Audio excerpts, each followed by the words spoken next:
बिस्मिल्लाहिर्रहमानिर्रहीम। अस्सलामु अलैकुम वरहमतुल्लाहि वबरकातुहू।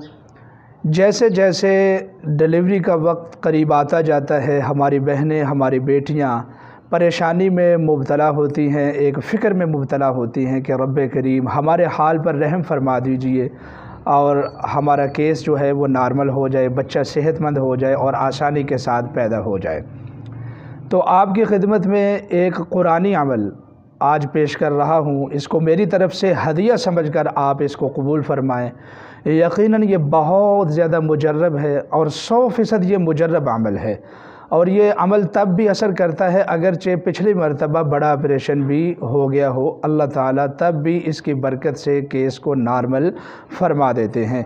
तो ये अमल नोट कर लीजिए। सूरतुल इंशिकाक है ये 30वें पारे में और उसकी सिर्फ़ 2 आयतें हैं और वो 2 आयतें आप इस तरीके से पढ़ें। अऊज़ु बिल्लाहि मिनश्शैतानिर रजीम, बिस्मिल्लाहिर्रहमानिर्रहीम। इज़्ज़स्समाउ इंशक़्क़त व अज़िनत लिरब्बिहा व हुक़्क़त। बस ये 2 आयतें हैं।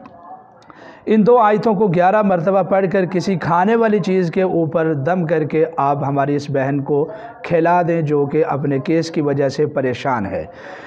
और इसके साथ साथ इन्हीं 2 आयतों के आप 7 अदद तवीज़ बना लें और रोज़ाना एक तवीज़ इसको चटाएं या फिर पानी में इसको मिक्स करके आप इस हमारी बहन को पिला दें।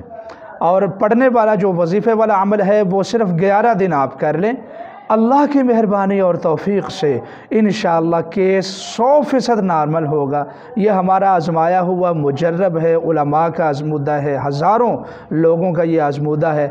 आप भी इसको ज़रूर आज़माएँ, इंशाअल्लाह ज़रूर फ़ायदा होगा। वस्सलाम।